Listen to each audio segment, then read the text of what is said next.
It's part two about that dirty bitch I used to date.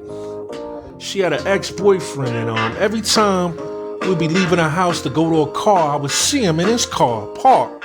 But he looked like he wanted to say something to me, but she'd be like, nah, don't talk to him because I gotta order protection against him. So anyway, it was something in the back of my mind saying there's something wrong with this.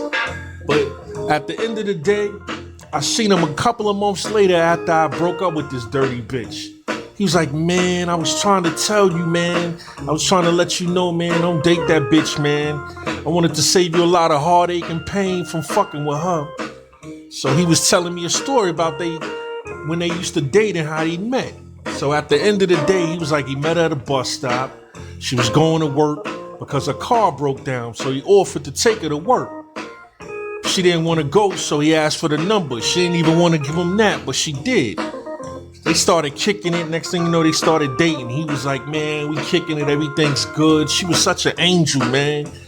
So he said, for some weird shit around 3, 4, 5 in the morning, she'll go get some Dunkin' Donuts and shit.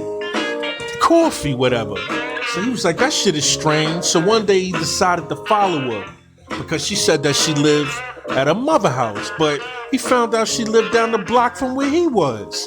So 10 minutes later, he seen his best friend go in their apartment. He was like, what the fuck is this? So next thing you know, man, he waited for them to come down a couple of hours, and then they both came down. He was like, you fucking dirty bitch. And nigga, you not my friend. How the fuck you gonna be fucking my bitch? So he told his best friend, basically, man, I want my Bob Marley CD and all my shit. So one day he went to pick it up, and the dirty bitch was in the fucking apartment naked. He was like, you fucking nasty ass hoe. And he's like, man, you not my friend and shit.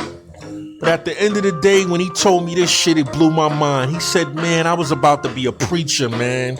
This dirty bitch motherfucking made me so mean and shit, and so evil and shit, and now I'm a motherfucking pimp and shit.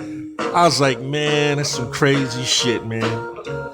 These bitches out here, man, you can't trust none of them. And most of these dudes out here, man, they act like your friends. They ain't your friends, man. You know what I mean? Can't trust a motherfucker nowadays and shit. But the moral of the story is this, man. You can only put your trust in God, man. You can only put your trust in God.